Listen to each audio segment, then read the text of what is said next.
नमस्कार। TVS talks YouTube channel में आपका स्वागत है। मैं अनुपमा के आज के 11 जनवरी वाले लेटेस्ट एपिसोड के अपडेट्स और ट्विस्ट एंड टर्न्स के साथ दोबारा हाजिर हूँ। तो उससे पहले अगर हमारे इस चैनल पे आप लोग नए हैं तो इस चैनल को लाइक शेयर सब्सक्राइब कर लीजिएगा और वीडियो को पूरा अंत तक देखिएगा। तो चलिए जानते हैं क्या कुछ हुआ है आज के एपिसोड में पूरे डिटेल्स के साथ। तो टीवी सीरियल अनुपमा के आज के एपिसोड में हमें दिखाया जाता है कि बापूजी चुपके से बाकी फोटो खींच रहे होते हैं। तभी राही आकर ये देख लेती है और बापूजी को आकर कहती है कि आप ना बापूजी बहुत क्यूट हैं। बापूजी फिर इधर से बोलते हैं कि लेकिन तू इतनी मुरझाई हुई क्यों दिख रही है। राही फिर बापूजी को गले लग जाती है और बापूजी फिर पूछते हैं कि क्या हुआ बेटा। राही बोलती है कि कुछ नहीं बापूजी, वो बहुत दिन बाद आप घर वापस आए हो ना, तो इसके लिए मैं बहुत ज़्यादा खुश हूँ।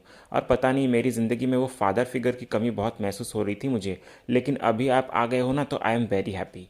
बापूजी फिर बोलते हैं कि कल को लेकर अभी तक परेशान है क्या तू। राही बोलती है कि गिल्टी फील हो रहा है बापूजी। बापूजी फिर कहते हैं कि किस बात का गिल्ट, प्यार करने का। राही बोलती है कि नहीं बापूजी, माही से उसके प्यार को छीनने का। बापूजी फिर बोलते हैं कि अरे नहीं बेटा, तूने प्यार नहीं छीना है, बस तू अपना प्यार जो उसे दे रही थी वो नहीं दे पाई, इतना ही। और अगर तुझे इतना ही बुरा लग रहा है तो एक काम करते हैं ना, माही की ज़िंदगी में जो प्यार की कमी है उसे तू दूर कर दे। तभी अनुपमा भी वहाँ आ जाती है और बोलती है कि बराबर बोला आपने बापूजी। फिर अनुपमा राही को कहती है कि देख बेटा, प्यार के कई रूप होते हैं। तू माही की ज़िंदगी में बहन की कमी, दोस्त की कमी को अपने प्यार से पूरा कर सकती है, तो जाके उससे बात कर और उसे स्पेशल फील करवा। और ये फ्रूट्स जो मैं दे रही हूँ उसे खुद भी खा और उसे भी खिला। फिर राही अनुपमा की बात मानकर माही के पास चली जाती है। और इधर बापूजी बोलते हैं अनुपमा को कि आसान नहीं है लेकिन करना पड़ेगा। अनुपमा फिर बोलती है कि हाँ बापूजी, करना तो पड़ेगा, लेकिन डर लग रहा है बापूजी कि जो कुछ भी हुआ उसकी वजह से कहीं मेरी दोनों बेटियों के बीच में दीवार ना खड़ी हो जाए हमेशा के लिए। बापूजी फिर कहते हैं कि चिंता मत कर, तू अपनी दोनों बेटियों को संभाल और मैं अपनी बेटी को संभालता हूँ। फिर अनुपमा और बापूजी चाय पीने बैठते हैं। तो बापूजी फिर अनुपमा को पूछते हैं कि अब आगे क्या करना है, वो सोचा है तूने। अनुपमा फिर बोलती है कि अभी तो सब उबाल पर है, थोड़ा समय बीत जाए फिर सोचेंगे कि आगे क्या करना है। तभी बा वहाँ आ जाती है और अनुपमा को कहती है कि अब इसमें सोचना क्या है, और मैं तो कहती हूँ कि जल्द से जल्द प्रेम और राही की सगाई करवा के ये तमाशा को ख़त्म करो। कहीं ऐसा ना हो कि बाद में पता चले कि प्रेम तो अब कोई तीसरी के साथ प्रेम गीत गा रहा है। अनुपमा फिर बोलते कि बा, आगे चल के कुछ गड़बड़ ना हो जाए, इसी वजह से जल्दबाजी करना क्या सही है। बापूजी फिर बोलते हैं कि जल्दबाजी में कोई गलती हो गई तो उसका क्या होगा। बा फिर बोलती कि और देर करने में कोई गड़बड़ हो गई तो। ये राही और प्रेम हर टाइम एक दूसरे के साथ रहते हैं, तो कहीं कुछ ऊंच नीच हो गई तो, और मुझे लोगों को बोलने का मौका नहीं देना है बस। अनुपमा फिर बोलती कि बा, आप जो बोल रही है वो अपनी जगह पे सही है, लेकिन चाय अगर गरम गरम पियेंगी तो मुंह तो जलेगा ना। थोड़ा समय दीजिए, हर कदम फूंक फूंक के रखना पड़ेगा हमें। और अब देखिए ना, घर का माहौल कैसे एकदम से अजीब सा हुआ पड़ा है, तो ऐसे में कुछ भी कहना या सोचना ये सही नहीं होगा। इसीलिए सब कुछ पहले ज़रा संभल जाए, उसके बाद सोचेंगे। अगर पहले से ही कदम डगमगाते हुए रखेंगे तो आगे चल के पक्का गिरेंगे। बा फिर कहती है कि मैं कुछ भी नहीं जानती, जल्द से जल्द उनकी शादी करवाओ और बात को यहीं ख़त्म करो। तभी वहाँ प्रेम आ जाता है और बोलता है कि मैं शादी नहीं कर सकता। अनुपमा फिर प्रेम को पूछती है कि क्या कहा तुमने। प्रेम बोलता है कि मेरा मतलब ये है कि मैं अभी शादी नहीं कर सकता, पहले मैं इस लायक बनना चाहता हूँ कि मैं राही की जिम्मेदारी उठा सकूँ, उसे एक अच्छा घर, अच्छी ज़िंदगी दे सकूँ। शादी के बाद मैं घर जमाई बनकर नहीं रहना चाहता मैम, इसलिए प्लीज़ थोड़ा मुझे वक्त दीजिए। अनुपमा फिर बोलती है कि दिया वक्त, और बहुत अच्छी सोच है तुम्हारी प्रेम, वैसे भी अच्छा है अगर तुम लोगों को समय मिलेगा तो तुम दोनों एक दूसरे को अच्छे से जानोगे, पहचानोगे, समझोगे, परखोगे, उसके बाद हम शादी के बारे में सोचेंगे। बापूजी फिर कहते हैं कि बेटा, जब शादी होनी होगी तब हो ही जाएगी, संजोग बना तो कोई रोक नहीं सकता, इसलिए तुम दोनों तब तक अपने काम और करियर पर ध्यान दो। प्रेम फिर अनुपमा और बापूजी को थैंक यू कहते हुए नजर आता है और फिर कहता है कि मैम, मैं आपसे वादा करता हूँ कि मैं अब से दुगनी मेहनत करूंगा और बहुत जल्द इस लायक बन जाऊंगा कि आपसे आपकी बेटी का हाथ मांग सकूं। अनुपमा फिर बोलती है कि शाबाश बेटा, ऑल द बेस्ट। फिर प्रेम वहाँ से चला जाता है। तभी इधर बा कहने लगती है कि मैं तो अभी भी कह रही हूँ कि दोनों की शादी करवा लो। फिर अनुपमा कुछ भी नहीं कहती और बात को टालते हुए किचन में काम करने के लिए चली जाती है। फिर इधर बापूजी आकर बा को कहते हैं कि एक बात बता, तुझे शादी देखने का इतना ही शौक चढ़ा है तो चल हम फिर से शादी कर लेते हैं। बा फिर बोलने लगती है कि भूल गए, हमारी शादी 2 बार हो चुकी है। बापूजी फिर कहते हैं कि हाँ तो तीसरी बार कर लेंगे ना, तू बस हाँ तो बोल और सोच ले, फिर हम शादी के बाद हनीमून पर भी जाएंगे। कहकर फिर दोनों हंसने लगते हैं। अगले सीन में फिर राही माही के रूम पर आती है और माही को आकर बोलती है कि माही, तुम्हारे लिए फ्रूट्स लेकर आई थी, स्ट्रॉबेरी तुम्हें सबसे ज़्यादा पसंद है ना। तभी माही ये बोलती है कि मुझे सबसे ज़्यादा पसंद प्रेम है, तो उन्हें क्यों नहीं लाई तुम। फिर माही राही को रिक्वेस्ट करते हुए कहने लगते कि प्लीज़ राही मुझे मेरे प्रेम वापस दे दीजिए ना, मैं उनके बिना नहीं रह पाऊंगी, प्लीज़ राही कुछ कीजिए ना। कहकर माही अचानक ज़ोर से हंसने लगती है और राही को बोलती कि अरे मैं तो मजाक कर रही हूँ, और आपको प्रेम से इतना प्यार है तो मुझे बताना चाहिए था ना, प्रेम ने भी कुछ नहीं कहा मुझे। और राही मैं इतनी सेल्फिश नहीं हूँ कि किसी से उसका प्यार ही छीन लूँ, आप एक बार मुझसे कहती तो सही, मैं अपनी बहन की फीलिंग नहीं समझती क्या। ये सुनकर फिर इधर राही खुशी से माही के गले लग जाती है और उसे थैंक यू भी कहने लगती है, और फिर बोलती है कि हमें समझने के लिए thank you Mahi, thank God कि तुम हमसे अपसेट नहीं हो, नहीं तो मैं, प्रेम और मम्मी सब गिल्ट में मर जाते। फिर माही ये कहने लगती है कि और कल के लिए सॉरी राही, मैंने थोड़ा ज़्यादा ही ओवर रिएक्ट कर दिया था, लेकिन अब मैं समझ चुकी हूँ कि एक तरफा प्यार में खुशी मिल ही नहीं सकती, इसलिए प्रेम अब आपके हैं, पर प्रेम और मैं एक अच्छे दोस्त तो बन सकते हैं ना, आई मीन हमारी दोस्ती से आपको कोई प्रॉब्लम तो नहीं होगी ना। राही फिर बोलती है कि बिल्कुल कोई भी प्रॉब्लम नहीं होगी। तभी फिर अचानक राही की नज़र माही के हाथ में पहने वो एंगेजमेंट रिंग पे पड़ती है, तो माही फिर इधर से कहती है कि सॉरी, वो इतनी सारी चीज़ों में मैं भूल ही गई, इस रिंग पे मेरा हक नहीं है। राही फिर बोलती है कि इट्स ओके, मैं समझ सकती हूँ। फिर माही उस रिंग को खोलने का नाटक करती है और फिर बोलती है कि ये तो बहुत टाइट है, निकल ही नहीं रहा है। राही फिर बोलती है कि रिलैक्स माही, कोई ज़रूरत नहीं है इसे निकालने की, आई आई नो कि ये रिंग बहुत टाइट है और मेरी उंगली में भी ये रिंग ऐसे ही फंस गई थी, तो इट्स ओके, और रिंग ही तो है ना। माही फिर बोलती है कि हाँ रिंग ही तो है। फिर राही बोलती है कि ठीक है माही, तुम रेस्ट करो, मैं मम्मी की हेल्प कर कर आती हूँ, और ये फ्रूट्स ज़रूर खा लेना। माही बोलती है कि डोंट वरी, मैं खा लूँगी। फिर राही एक और बार माही के गले लग जाती है और उसे थैंक यू कहते हुए नजर आती है और वहाँ से चली जाती है। और इधर राही के जाने के बाद माही उस रिंग को आराम से अपने हाथ से निकाल लेती है और फिर कहती है कि सॉरी राही, लेकिन ये रिंग मुझे मेरे प्रेम ने पहनाई है, तो इसे मैं किसी भी कीमत में दूर नहीं कर सकती, क्योंकि प्रेम मेरा पहला और आखिरी प्यार है। फिर माही उस रिंग को दोबारा पहन लेती है। दूसरे सीन में फिर अनुपमा राही से आकर पूछते कि क्या हुआ। राही बोलती है कि डोंट वरी मम्मी, माही ठीक है अभी, और वो ठीक भी हो जाएगी बहुत जल्द, मेरी बात हुई उससे। अनुपमा बोलती है कि तुझसे बात की उसने। राही बोलती है कि हाँ उसने की। अनुपमा फिर बोलती है कि शुक्र है। राही फिर बोलती है कि दर्द जाने में टाइम लगता है मम्मी, लेकिन गुस्सा चला गया है, और माही ने यह सच स्वीकार कर लिया है कि एक तरफा प्यार काफ़ी नहीं होता, बाकी वो खुद को संभाल रही है, और हम भी तो है ना, आगे संभाल लेंगे तो वो समझ जाएगी। अनुपमा फिर बोलती है कि हाँ भगवान करे ऐसा ही हो। पर राही बेटा, तू अपने मन पे बोझ मत लेना, क्योंकि गिल्ट का बोझ शरीर को नहीं बल्कि आत्मा को धोना पड़ता है, और ये बोझ इतना भारी होता है कि दोबारा आगे बढ़ना कठिन हो जाता है। तो जो हुआ अच्छा हुआ, अच्छे के लिए हुआ। फिर अनुपमा कहने लगती कि तो अब मैं जाती हूँ, फटाफट प्रसाद बना लेती हूँ, फिर मंदिर चलते हैं। राय फिर बोलते कि पर मम्मी आपने बताया नहीं कि किस खुशी में आप मंदिर जाएंगी प्रसाद चढ़ाने। अनुपमा बोलती कि माता जी के मंदिर में, और 10 साल पहले जब तू मुझे छोड़कर चली गई थी ना, तब मन्नत मांगी थी मैंने तेरे लिए, तो हर साल आज के दिन पिछले 10 साल से प्रसाद बनाकर लेकर जाती हूँ, और आज के दिन इस बार तो मैं भंडारा लगाऊंगी, क्योंकि माता जी ने मेरी मन्नत जो पूरी कर दी है मेरी बेटी मुझे देकर। इसलिए चल जल्दी चल, बहुत भीड़ होगी वहाँ पर, वरना माता जी की दर्शन करने के लिए लाइन लगानी पड़ेगी। राई फिर बोलती कि वो क्यों।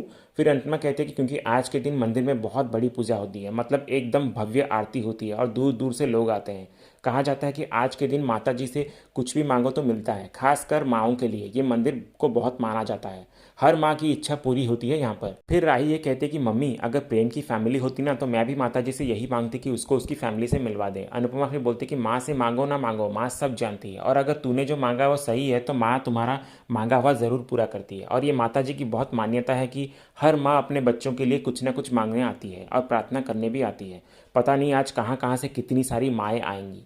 इसी बीच फिर दूसरे सीन में हमें एक अनजान लेडी को दिखाया जाता है, जिसकी एंट्री होती है उसी माता जी के मंदिर के बाहर, जो अपने सर पे मन्नत का थाल लेकर नंगे पैर मंदिर के अंदर जाने लगती है। तभी उस लेडी का एक बॉडीगार्ड उसे कहता है कि मैम संभाल के, कंकड़ है। फिर वो लेडी कहने लगती है कि ये माँ जगत की माँ से अपना बिछड़ा हुआ बेटा मांगने आई है, तो बेटे के लिए कंकड़ तो क्या अंगार पे भी चल सकती हूँ, कहकर वो नंगे पैर मंदिर तक जाती है। और इधर दूसरी तरफ अनुपमा मंदिर में सबको खाना खिला रही होती है। तभी वहाँ का एक आदमी ये कहने लगता है कि पता नहीं जब भी अनुपमा बहन भंडारा करवाती हैं तो खाने की लाइन लग जाती है, और खाने की महक इतनी अच्छी होती है कि अमीर भी लाइन में लग जाते हैं खाने के लिए।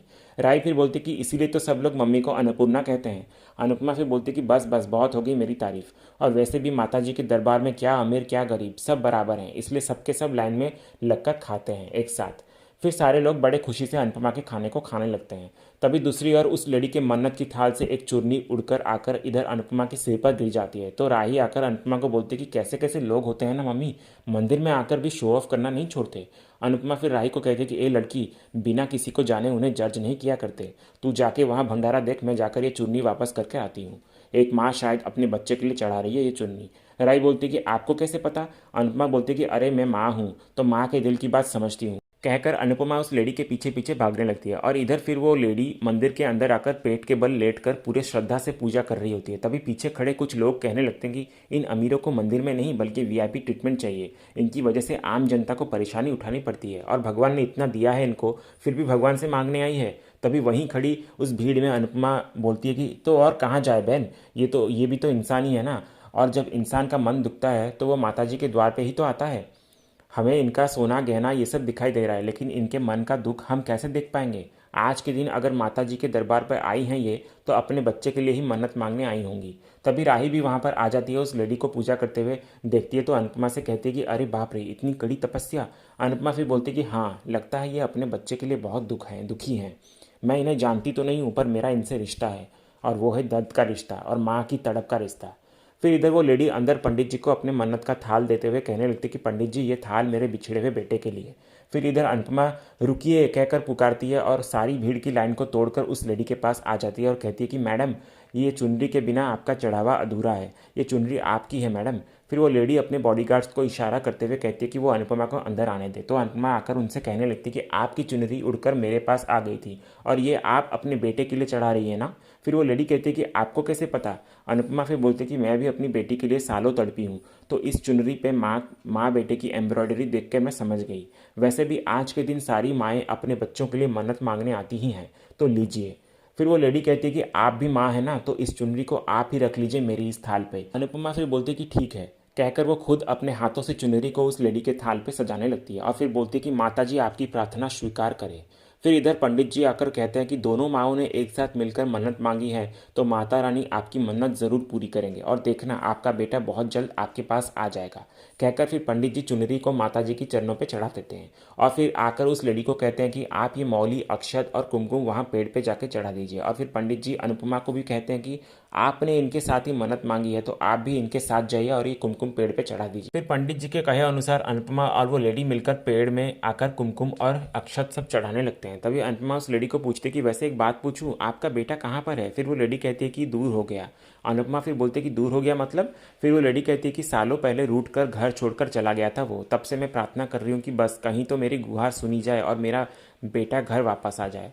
अनुपमा फिर बोलती कि आ जाएगा आपका बेटा, क्योंकि मेरा मन यही कहता है, क्योंकि मेरी बेटी भी एक दिन ऐसे ही रूठ कर चली गई थी। 8 साल तक मैं उसे ढूंढती रही, फिर कान्हा जी ने उससे मुझे मिलवा दिया। फिर अनुपमा राही को अपने पास बुलाती है और उस लेडी को राही को दिखाकर बोलती है कि जैसे मेरी बेटी मिल गई ना, वैसे ही आपका बेटा भी मिल जाएगा। फिर वो लेडी कहती है कि सच में बहुत अच्छा लगा आपसे मिलकर। अनुपमा फिर बोलती है कि मुझे भी। और फिर अनुपमा कहती है कि वो कहते हैं ना कि किसी से अगर अचानक मिलकर अच्छा लगे, तो या तो उनसे आपके पिछले जन्म का कोई रिश्ता है या फिर इस जन्म में कोई रिश्ता जुड़ने वाला है।